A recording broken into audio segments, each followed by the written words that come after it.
This podcast is for individuals who want to be transformed in their lives by listening to specific guests in the fields of faith, family, fitness, and freedom. As a teacher, life coach, husband, father, author, and founder of 40 Days of Deliverance, my intention with each podcast is to help you grow in these specific areas. Lastly, my hope is that you will begin to learn specific habits to introduce to your lifestyle so you can live a purposeful life that you feel fulfilled. I love you, and may the Lord bless you and keep you all the days of your life. Another order of business. I wrote a book called Freedom to Ascend, which is on sale now on Amazon.com. I will send a link in my show notes, so just click on it. It's a great price. It's a great read. So pick one up today. Another item of order, land.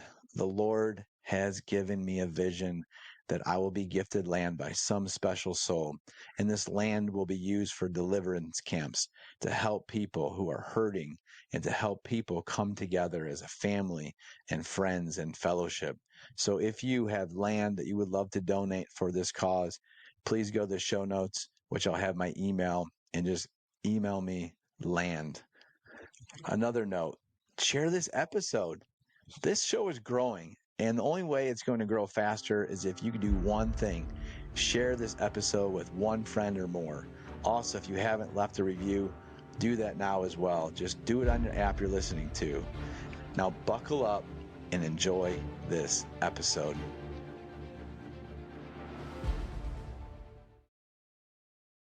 Welcome to the John Gardina classroom. I am so honored to be with such a wonderful individual from the East Coast. I love people from the East Coast. I met her through Shar Murphy, who I had on a couple episodes previous.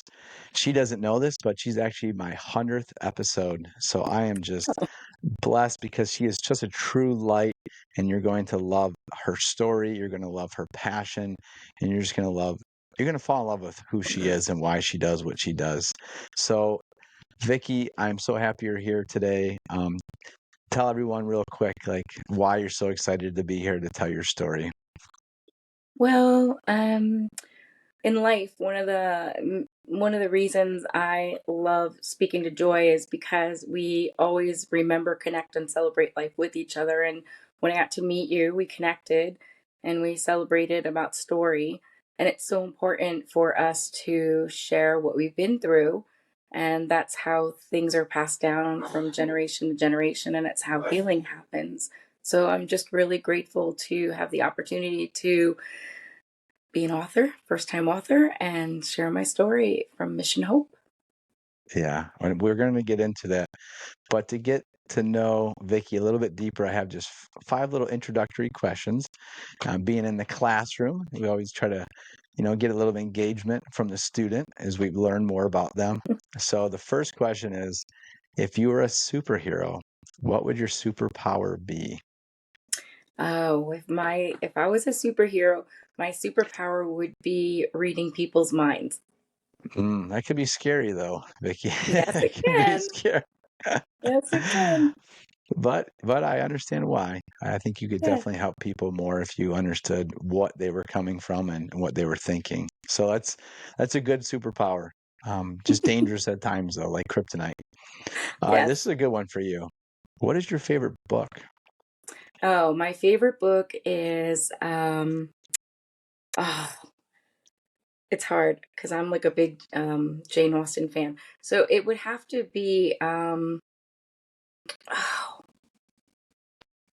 there's so many that I love. Pride and Prejudice is You, probably my favorite book. okay. No, it's Yeah. good. That's a good one. It That's was a like classic. I mean, it's hard because I've also read Anna Karenina and it's Mm-hmm. Tolstoy. I actually really like Tolstoy. I'm an avid reader. So like anything like that I can dig into that takes me on a journey. It's just, I love historical fiction, but I definitely love the classics. Yeah. Well, you're an old soul, and that's what's I beautiful am an about what old we learn. soul. Well, that's what we're going to learn about more about you today. Okay, easy one. Who was your favorite teacher? Uh, Sixth grade, Mr. Adams Loved him to death. He was a turning point teacher for me, and he was Mm, pinnacle in my life story. He was actually someone who recognized that there was something missing. And hmm. I'm from the era when teachers could hug their students, and he really took an interest in me, and we are lifelong friends. He's retired now, and I've lost track of him, but I used to meet him for lunch once a year and keep in touch with him. But he's definitely the person that inspired me to learn and actually believed in me, and, was the first person that ever told me I was smart. So, Mr. Wow. Adams, love him. Isn't that great? Isn't that crazy Yeah, to think that it took to the sixth grade to someone say, "Hey, you're smart and I yeah, believe in you." That's yeah, crazy. I So for know. all those teachers out there, start saying that early and Yes, say that with conviction and boldness to your students that there's hope for them because there is for every child. That's great, Mr. absolutely. Adams. I love it. Mr. Adams. All right, question number 4. If you could go anywhere, where would you go? I've been so many places lately, but if I could go anywhere in the world, um, I would probably want to go to Bali, Okay. one of those tropical places I haven't been yet, and I would just love to see the water and just what it looks like over there. It's just so peaceful. Yeah. Well, take me with you. I would love to go. I love, I need I a have beach not been, vacation. yeah, I think we all do. I think we all do. I Especially do. the times we live in, it'd be nice to just have some peace and serenity, but we control that and we'll talk about that later. Yeah. All right, Vicky, the last question. What Mm-hmm. do you want to hear from God when you meet him in heaven? I just want to hear I love you. You were a good and Mhm, faithful servant. Thank you mhm, for using the gifts that I gave you. Thank you for not backing down when people told you not to do what you're doing, and that I gave more than I took, and that I lived freely so other people could freely live, and that I was generous, and that I was legacy driven. And I actually think about this a lot because I actually wrote my eulogy about 10 years ago with a life coach. And then I had to write a letter to myself from my husband and my mm, daughter and what I would want them to say at my memorial mm. service. And at the end of that assignment, he looked me in the eye and he said, "So, how you doing on living that way?" And ever since that moment, I have lived with the end in sight. Maybe a little bit morbid for some people, but we're only Mm-mm. here. We only have one movie, and I'm the editor. And if I'm not doing what I should be doing, I'm the only one that can change that. So I want to stand before the Lord and I want to have him say, "You obeyed, you surrendered, and you followed me. And thank you. Welcome home." Wow. That was way better than what I would have said, and that's exactly what I would It say too. just came It's to so me. Yeah. wow. Vicky, that is so beautiful. And I think if people would start living, and I've talked about this on my show before, is if people would start living with the end in mind, like I said previous to when we went live, is like I think people don't really understand that you're going to die. Like we're made of flesh. Your Yeah. spirit lives, but what we do in that time frame, I call it the camping experience on Earth, right? And we live in a fallen world. But even Yeah. though we do, we're asked to be light bearers, right? The salt Yeah. of the earth to others. And what's so special about you is that you represent that so magnificently. And you said the word obedience, like you are definitely an obedient individual.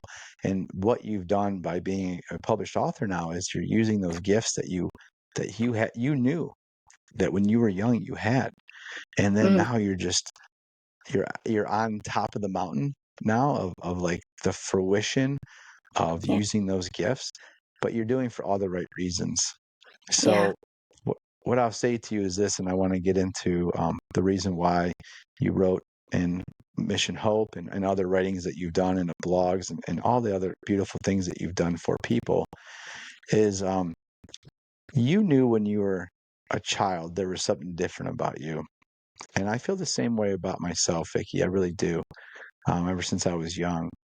So when did you first kind of notice that you were different than everybody else? And we don't take this pridefully. I don't think you do either. Oh, Just that you felt different, right? yeah. Well, I always kind of sorted. I always felt people, so I knew I was an empath. But I didn't actually know what that word was when I was a child, but I always cared for people that were handicapped.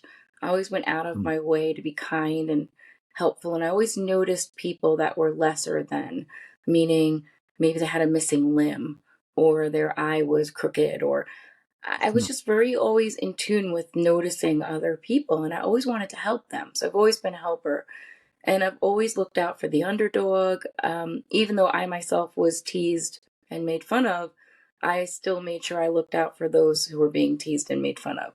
And I think when I actually realized it was probably about 11 years old. I remember I was coming out of church with my mom, and there was another woman, and I want to say that her name was Sharon, but we were standing waiting for I guess my dad was driving the car to pick us up, and she turned to my mother and she said, "You know, that one," meaning me, "that one, she's very different. Something's going to happen in her life someday. She's going to do something." And that was the first time I ever overheard like anybody say something like that about me. And that was also right around the time of sixth grade when I started identifying with being a learner and having this amazing, like insatiable curiosity and wanting to always know how things happened and worked. And I never, have a little saying where I never snorkeled with people. I always scuba dive. I want to go deep. I want to know who you are. I don't just say, "How are you?" I like really want to know your story. And my husband cracks up because no matter where we go, by the end of the night, I know the waitress's life story. I know what's going on in the kitchen. People tell me things, but I really, really believe in connection. And my third strength is woo. So I win others over very easily because I am Mm. a very kind of connecting person. So I've always just had a pulse, kind of like what's going on beneath the surface. I can walk into a room, I can kind of tell who's hurting. Um, I can also raise people's spirits because I have an uncanny ability to just be joyful myself. But I've always been different. And maybe it's because of what happened to me too. So I Mm. always never was really comfortable in my own skin. So I wanted to protect other people because maybe I didn't feel protected. Could maybe come from that avenue. I'm not sure. Not sure. Well, why don't we touch on that? And I know you're comfortable talking about this, and like I said, you don't have to go into great depth, but Yeah. in your chapter in Mission Hope, it was just, and I read it today, and I took notes and I massaged it of Mm. what I got out of it, and what I really understood about you is that one, the question why I asked you why you thought you were different is just like you said exactly. You don't maybe know why, and maybe it was from that experience that you're going to talk about, but like it allowed you to be empathetic towards others Hmm. and your whole life. And you've been in your chapter two, you talked about being this firelight, this fireball of just energy. And, you know, Yeah. sometimes people were jealous of that because you were just maybe in their eyes over the top. But Mm. that's just who you were and who you are. But let's get back to the root. I call it the root cause analysis, maybe of change your personality or identity shift at a young age. And why don't you kind of just walk us through what happened, this tragedy by your grandfather? Sure. So everyone has a story to tell, and our stories shape us. And when I was a little girl, I didn't know better. And I used to find myself in experiences where I was left alone with my grandfather. And my mom had a sixth sense about it because my grandfather apparently, after I've talked to all my cousins and my aunts, there were 17 of us that he actually impacted. And we were all, my mom, her sisters, my cousins, but not all of us, just some of us. And, it's funny because it's it's more about control and getting the child alone. So that was my grandfather's sole purpose, was whenever he could, he would get me alone. Whether my grandmother was watching us and she was with my sister, we'd have to go to the hardware store and have a key made for something, and he would take me on a ride. It's just, so I was abused and I didn't understand it. And I was also threatened because the perpetrator always tells the child not to tell anybody because it's our special secret. And if you tell anybody, then your family will break up and your dad will leave your mom and grandma won't talk to me anymore. And it's this, it's this horrific situation because you don't even understand, you're 3, 4, 5 years old. And I can go back probably to, I would say realistically 5. I know I have some moments before that, but I'm too young to remember. But enough for it to be tragic that it changed the course of my entire life. There were periods where I was angry. There were periods where I was precocious. There were periods where I just didn't know who I was, and I couldn't connect the dots until about 14 when I actually had my first boyfriend and actually fell in love with someone. And that person is the first person I ever told. And he held that space for me, and he was much older than I was.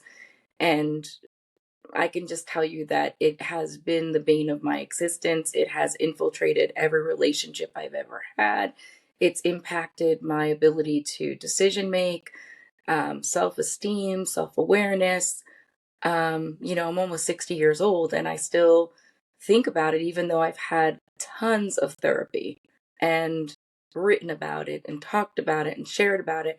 Um, I feel like something very precious was stolen from me, Mm-hmm. and it changes how you act and it changes how you present yourself. And for women, it's very twisted because there's physical aspects of it, there's emotional aspects of it, and there are familial aspects of it because now your parents don't know, and they would, of course, want to protect you if they did know, but you don't tell. So for me, I actually told my mom when I was 16 years old, and she was combing my hair in the mirror in the bathroom. And when I told her, she actually smacked me across the face. And she said, you know, don't make up stories and don't lie like that. And if you need attention, you should think of another way to get it. And pretty much that put the lid on it. And I didn't talk Yeah. about it until I was much older and I went to my godmother and I asked a lot of questions. And of course, it's way more than an onion. It's just generational curses and generational abuse. And when you go into that, it is a shocker. My system Mm-hmm. shut down. I started having anxiety. I had panic attack disorder. I mean, I can't tell you. And it all hit when everything was the best it had ever been in my life. I was engaged to get married. There was like all of the good things that you would want in your life, a career, degrees, just opportunities. And then all of a sudden you just shut down because our body has memory. And it got worse before it got better. But I actually just came out of it. I'm a survivor. I'm a thriving survivor. And it's one of the reasons I love talking to young girls so much because I see how some people let this just take away their opportunity for living. And it's funny that my mom named me Vicki because it means Mm-hmm. victorious, right? And I just believe that your misery becomes your ministry. And obviously, this happened to me for a reason. And I was going to use it as a messenger. And I was going to become a messenger. And who knew? I don't want it to be overused or like a platform for Mm-hmm. notoriety because I've seen other people do that. For me, it's just to show other girls and men that you can really undergo some horrific situations in your childhood, but if you get the right education and if you get the right therapy and if you do the right things, you can actually have a successful marriage and have successful relationships. But I will tell you that my filters are still in need of being vacuumed a lot Mm-hmm. because people say things to me and my first reaction is always from a place of victimhood. But, I'm able to like get out of that very quickly now, whereas it used to be weeks or months or, I'd go into some sort of a funk. But it's just it's terrible. It's terrible Yeah. because I feel Yeah. stained. I feel No, stained. no. Yeah. I mean, as a young girl who fell victim to such a heinous crime. I would honestly, I think it's a heinous crime of, and the worst part is when reading your chapter, which makes me, I'm not going to use the word mad, but just very upset, is that you said that he would be reading the Bible and be like that father figure, and then he does the complete opposite of what he's preaching. Yeah. And Well, this is not, yeah, this is not yeah. for me. I want to just be clear when I say this.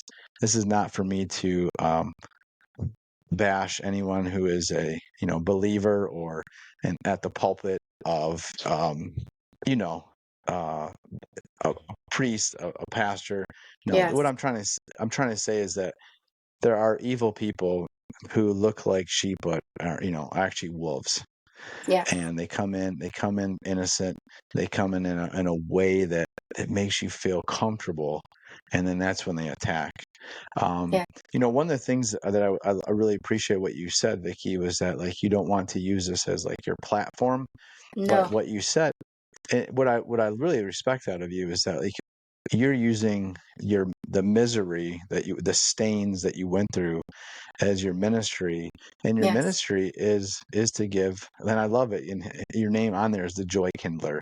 So like somebody, I want to be very clear when I say this, somebody who went through such a tragic event multiple times, that she, with her faith and her hope and her belief that things are good, that God is good, that she can be a light bearer to others and to help young girls or men who have been affected by this, or just not only who have been affected, but also those who may be in misery from self doubt, lack of identity, low self confidence, maybe other conflicts that they've had in their life. And Vicky is and I kept saying this, but it's just a beautiful soul who knows who she is and whose she is, and she's offering that inspiration because that's just who her spirit resides to. And I think, Vicky, what I would say is, in your story, um, the question I have is, you went from 14 to 16, you tell your mom, and I think I want to highlight that point right there, because a lot of victims are afraid to tell somebody because of they think they're the ones who are wrong, Hmm. or that if they do say something that they're going to get in trouble, or like your grandfather said, that your family's going to get in trouble. Um, Yeah. what would you tell to someone who has maybe just recently been victimized in whether physical or sexual abuse? What would you tell them if you were right here on the airwaves listening to this conversation? I would say to go to the first adult you can find and tell them, because you need to be protected and you are being victimized, and it's wrong and it is not proper, and those relationships are not the way things should be. And that Yeah. if you are being violated or touched inappropriately or being shown pornography or whatever it is, you need to tell an adult, whether it's mom or dad, a sister, a brother, or, just run. You need to tell, and that Hmm. person needs to be held accountable for what they're doing to you, because it is not normal. Yeah, and I think one of the things I've learned too is like, even like right when it happens, it's better to do it sooner than wait and be like, Yes. and then the more you digest it, you probably, and I never have been affected by this, but what I've talked to people and researched about this is that the longer it goes on without telling someone, it may occur more and more, and then it gets harder and harder to actually go tell someone Yes. what's occurring. Is that true? Because you get into like a self-fulfilling prophecy and you start telling yourself the stories that this is what it is. And it's like a very dichotomous memory. For me, it is a family, a patriarch of the family. And, this same man who was a pedophile became a born again Christian and asked Christ for forgiveness in That's his in his 70s, and then mm-hmm. started telling Sunday school stories. So like, what are my memories? I don't even know how to Mm-hmm. remember him, because you become clouded. So I think that, parents have a sixth sense, you kind of know it. And I always say this, when you get that feeling around people, and kids know too, but when you have a feeling about someone, just don't allow yourself to be in situations where you could be alone with that person, and always Hmm. stay in pairs. And just make sure that if there's a family member that makes you get a knot in your stomach, or makes you feel inside out, or you feel trepidation when you're going by them, you know it. So go with your gut, because 9 times out of 10, you can actually pick up on it, that there's clues, and your skin will feel crawly, and you'll feel like you don't want to go by them. You don't want to be hugged by that person. They're just a little bit too touchy feely. It's okay to say something to another family member. Yeah, one of the phrases I was told, and this is not just physical, but when you're in isolation, that's where the devil does his work. There you go. So I think what I'm hearing you say very clearly is, if you are in a situation, try to be with someone else so that you cannot be victimized. And that's Yes. it. That goes for everything, like not just sexually abuse, but like physical abuse. And Yeah. whether you're outside your house, walking somewhere, I always tell my daughter the same thing: be in pairs, be with somebody else Yeah. when you're walking. So I think it's very sound advice. Um, I'm going to move to the next chapter, and I really do appreciate your strategies and for being very vulnerable to your story. And it's much needed to help people, and I know that's why you're here today. The Yeah. next section I want to really focus on is like when you got married. You said before you got married, it kind of like was it all bubbled up, Hmm. um, and you said you saw therapists and different things to help you. What ultimately was the secret sauce or the strategy that kind of just let you be at peace throughout this whole tragic event that kept rekindling itself? I got involved in something called inner child work, and Hmm. I was able to work with a coach. It's called a guts coach, and it's giving unbelievable attention to self. And I started looking at all the areas of my life. I started looking at my head, my hands, my health, my heart, and my haven. And what did the spokes on that wheel look like for me? And where were things not connecting, and where were the areas where there were still weaknesses? And I'm still in process. So, Okay. unfortunately, when you're a thriving survivor, you never actually heal 100%. You're always going to be in process, and it's a journey, and there's different triggers. But for me, it was actually hearing that I wasn't to blame, Hmm. that I could love myself despite having the stains that I thought I had on me. And of course, being a Christian, I always had peace from that. And I knew that I was forgiven, and forgiving my grandfather, in spite of forgetting, also helped the journey along. But just being in a loving relationship with a man who sees me just the way I am, and loves me for who I am, and sees the beauty in me, you can kind of grow and develop along with that. But it's not to say that there aren't intimacy issues, because I am Hmm. always going to approach it from a non initiator form of being, because I don't know how to be that way. And Hmm. that's part of what upsets me, is maybe I'm not who I'm really supposed to be, because I don't know how to be, because I'm afraid of that, because that was something that I was forced to do. Hmm. So I don't appreciate anything that's aggressive, or, I'm just kind of shy in that area, which is really funny, right?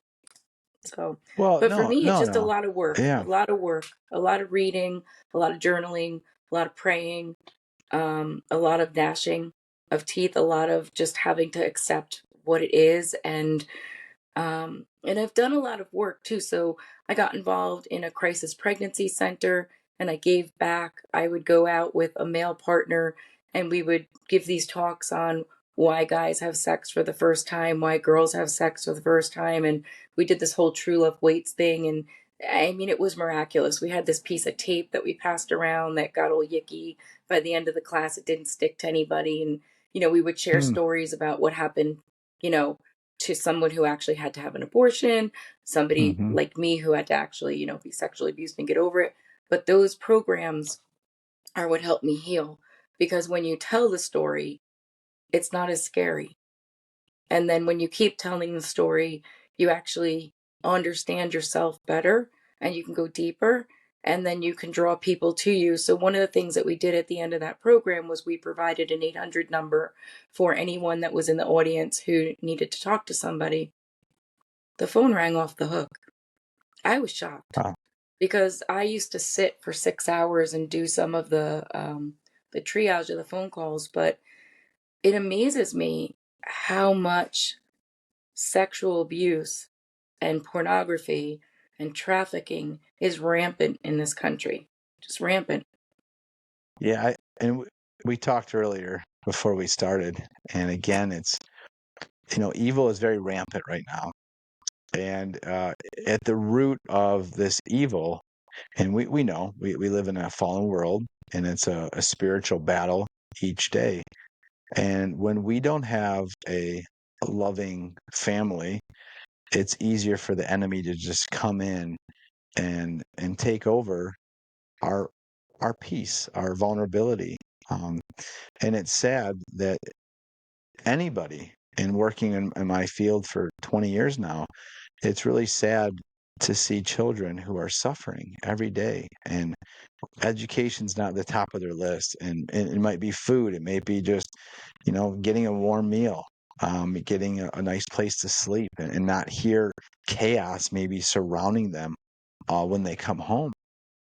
So, what you're doing, your mission, the hope and the mission of being a joy kindler is providing each person that you surround yourself with as a servant leader is to offer advice from your scars and your stains and how you can help them become an individual who may have been traumatized as well or going through something different where they Yeah. can have hope. And can you tell, besides the programs you've been in, like, can you tell definitively, like, when you maybe knew that you were out, you knew that you had to just get out and either start blogging or reaching out in programs and say, you know what, I guess my question is, when in your life do you think that you found your mission to just kind of go out instead of be reserved, whether it was in your own therapy or even doing small things? When did you feel like I gotta let loose and let my story be told and help people? The day I gave birth to Kelsea and they There we handed her go. to me, and she looked in my eyes and I looked in her eyes and I said, I will never, ever let anybody hurt you. And I knew that that was the best gift I had ever been given. And Kelsea, if you're listening to this, you know Mm, that I love you more than money, and mm, you are still Dad and ours best gift that we've ever been given. And I love you so much. I will never let anyone hurt you. And at 29 years old, I will still come for you. And you know that. mm. I That's knew the minute I became a mom, that powerful feeling that you have. And it's what is so difficult for me with my own mom, because I couldn't understand. But my mom was a victim and mhm, she didn't know, and she has no memory of her childhood. So mhm, she did the best she could with what the tools that she had. And, in the 50s and 60s, people didn't talk about this. I'm mhm, from the generation where we're talking about it, and I was always noticing joyful people. So that was the other thing you asked me earlier, like, what did I notice? One of the things I always did was I was a silent observer.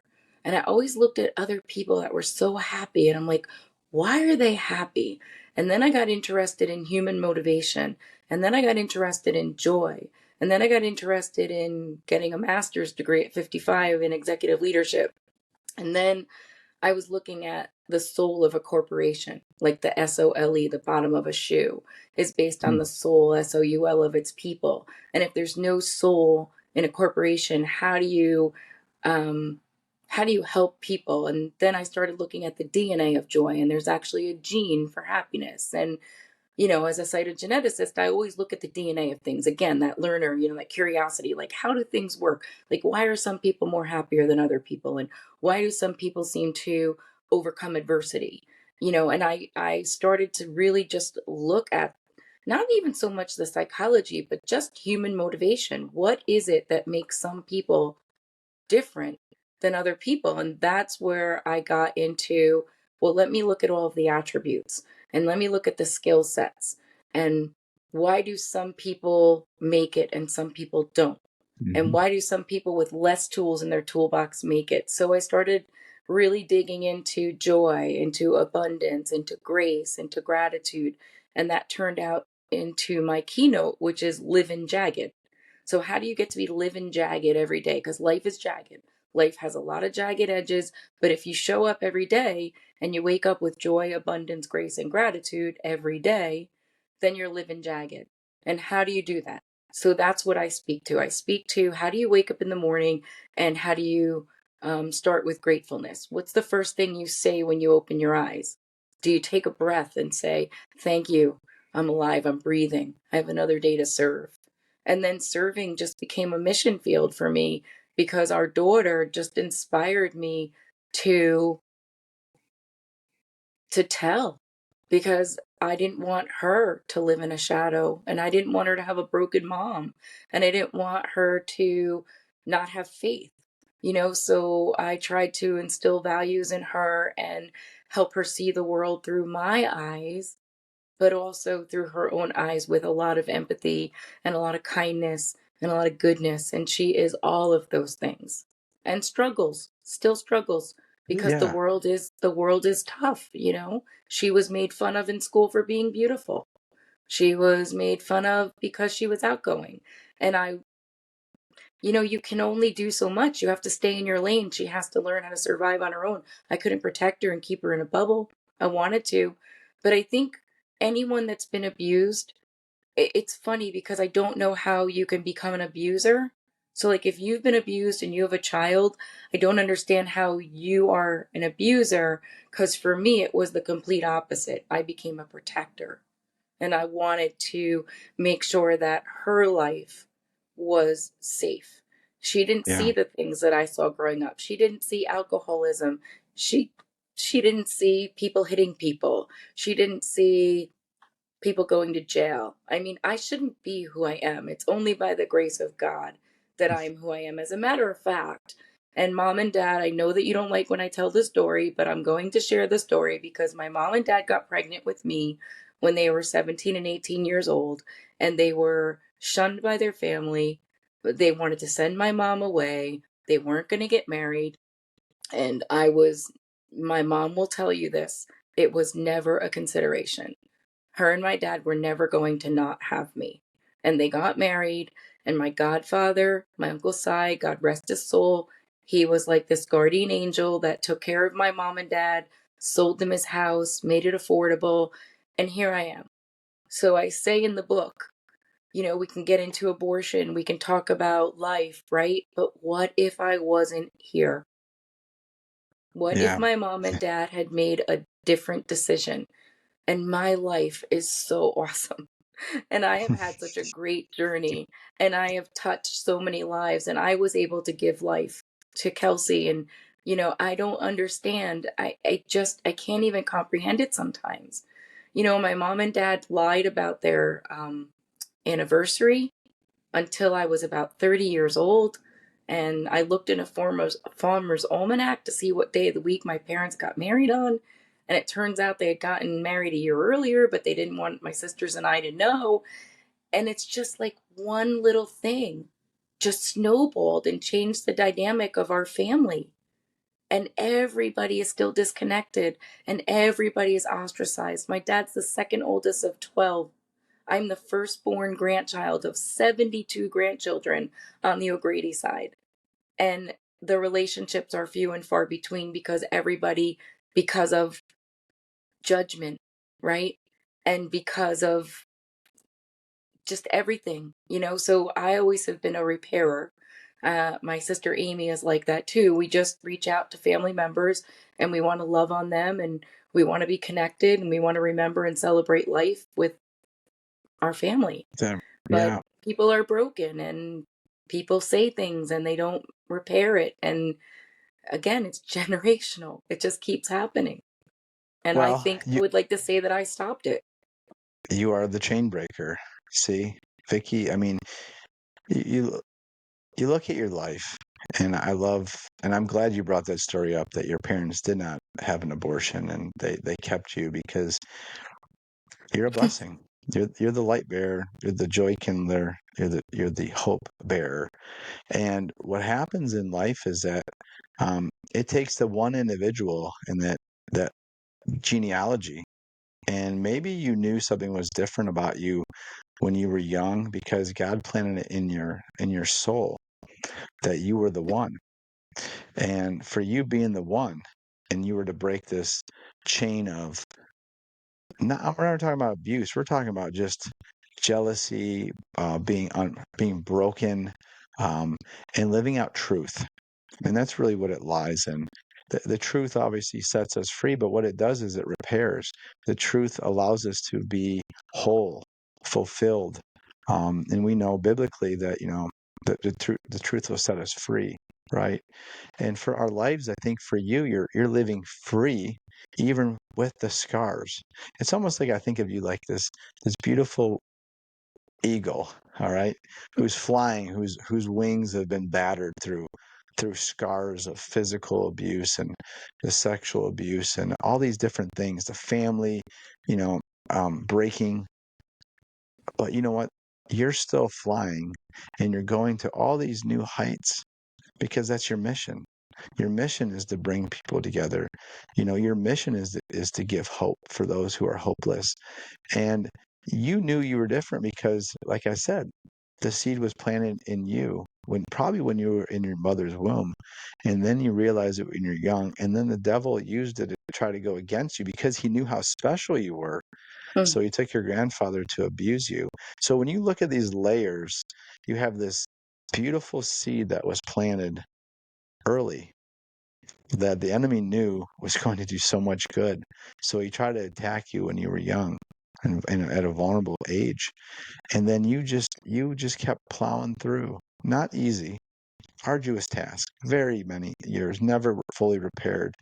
But you live in hope every day with that gratitude and grace that you know from above that allows you to share your message of just beauty and light for people to understand that even if you are broken, even if you have a messed up family, that you can still be grateful for all the things that you have been given.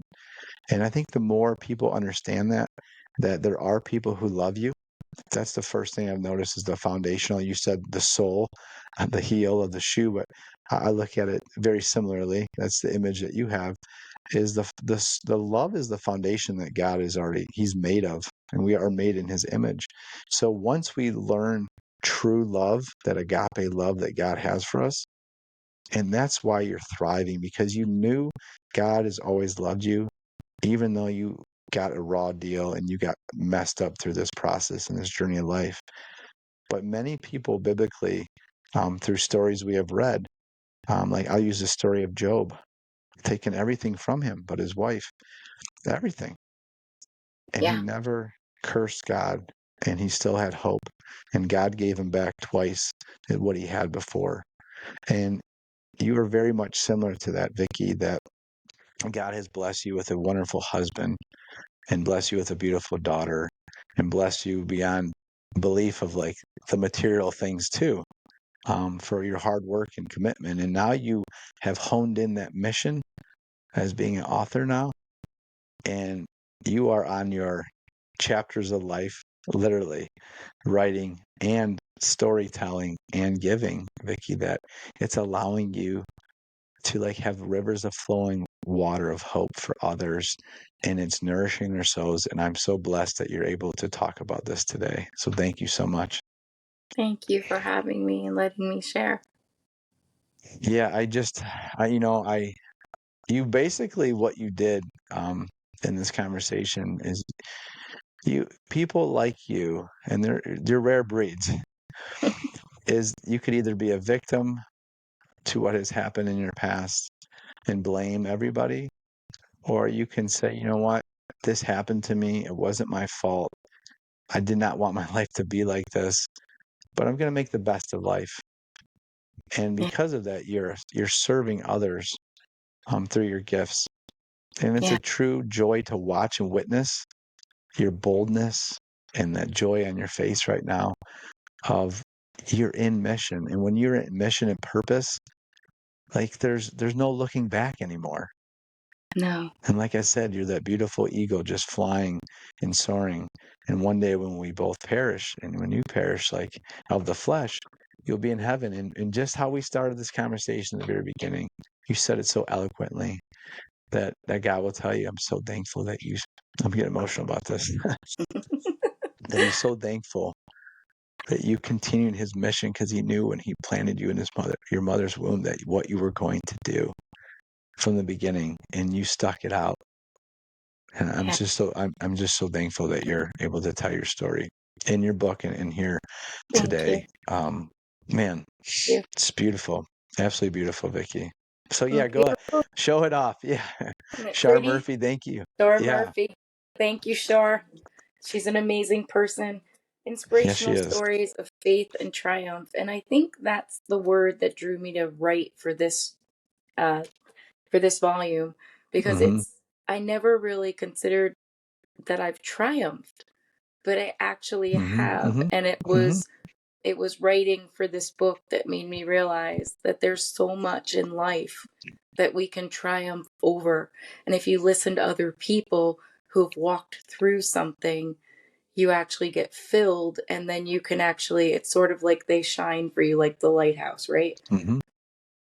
So, You yeah. you are you truly are a remarkable individual. And I know why you. Shar was like, you need to talk to Vicki. Thank We you. got to get you. We got to get you two connected because you need Thank to hear you. her story. And I wish more people would truly just when they're in your presence, you have a piece of heaven with you. You do, you Thank do, you. and it very much resonates in my heart of what a pure soul you are. And like you said, it wasn't the I way you love wanted life. people. What's You that?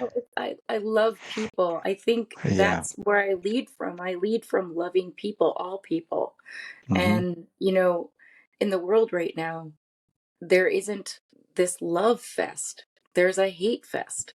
And Mm-hmm. I just love all people, and I'm kind, and I smile, and I'm gentle, and I don't understand why that is hard for people, because honestly, Jesus says they'll know we are Christians by our love. And Mm-hmm. we're not doing a good job loving people. We're judging people. We're excluding people. We're creating exclusivity, which breeds more contempt. I don't understand what the world is doing right now, but I don't want to be a part of that. I will always go out of my way to help someone, because when you connect with people, that's where the joy comes from. I talk about a lot that there's a difference between joy and happiness, and they get used interchangeably, and they're not the same, because joy is eternal. Joy is a gift that's given to you as a child. Joy is what gets you through adversity. Happiness is going to fail you. Happiness, it fleets. Please, It's yeah. fleeting. It's external. It's just, I get so upset sometimes because people run after and chase happiness. It's not where you should put all your eggs. You should be looking for your internal joy. You should be looking into your heart. What is it that you sit in awe of? What are your senses? What are you doing to tap into creativity? What are you listening to? What are you watching? I don't understand it. And sometimes people are taken by surprise when they all of a sudden they're moved to tears by a sunset. And it's like, yeah, because you're sitting in awe of something, and you're right sized with God. And all of a sudden you realize that you're not God, that you serve God, and that you're right sized. And then when you're in that place, heaven forbid we should talk about surrender, but when you submit to something bigger than yourself, that's actually another way to get through, because then you don't carry the burden. The Mm-hmm. burden is taken, and you can just live freely. And then you can just have more room in your heart to love people, instead of that ugly darkness that's taking over with conceit and ego and I need more, and more isn't enough. And I just see it all around me all the time. And I'd rather have nothing and have joy than have everything and lose it all. Yeah. And what I love about your spirit so much is your words are so powerful, as you verbalize it and so eloquently in your book. And what I see is, and what I know is truth, is that as this world becomes darker, which it will, the light will get brighter though. And you and I and people who we surround ourselves with are beacons of hope. And we do have to be bold in who we are because we know who we are from, right? And the source is so great and so loving and so joyful and peaceful Mm. when we submit. And that's a great word to say, is that when we submit to God and to that obedience, then we're free. And I think what people struggle with so much, and this is the truth, is that people have never felt that love. And when you never felt that love, you only experience from the external and internal the hate, the corruption, the ego, the self imagery of what, in comparison, which we all know is a thief of joy, right?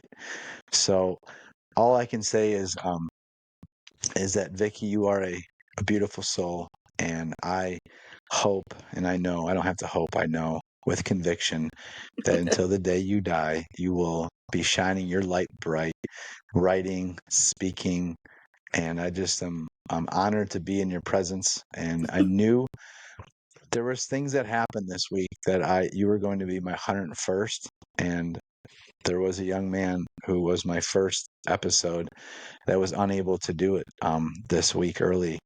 And I'm like, you know what? I should do a solo. And I prayed about it. And I was like, you know what? Let's just let this roll at Vicki. And Thank I you. think yeah, and I'm great. I'm grateful. I did. I'm gonna tell you why, and I'll end here our episode is because you're a culmination of good.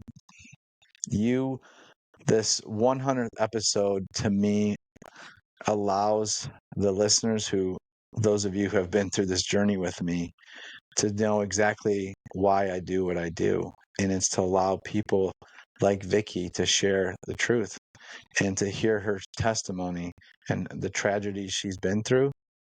But the hope and joy that she offers to this world is what I want everyone, and I know Vicki feels the same way. We want everyone who's listening to do the same thing. Control what you can control, and that is to be love and to show love. And if you could do that so simplistically, and by waking up every morning with a grateful heart for everything you have, and to serve and not be served, you're going to live a beautiful life. So, Vicki, I thank you for being the 100th episode, and I'm in awe of your story and what you do every day, and you're on mission, and I love it. Thank you. Thank you, John. Well, everyone, I will put all the information for Vicki and how to pick up your copy of Mission Hope in the show notes. I just want to thank everyone who has been on this journey with me on the 100th episode. I will tell you, it's not an easy task to do these recordings and the time it takes to do editing, but it's a sacrifice for people to hear messages like Vicki's and other people who've been on the show, because I do want to bring hope to every one of you who hear this message every single time that I'm recording, because you need to hear it, and you need to get around people who are light bearers, because we love you. We always will. It's because God loves us, and we're just trying to share his light to you. So, Vicki, again, thank you so much. And this class is dismissed. Thank you.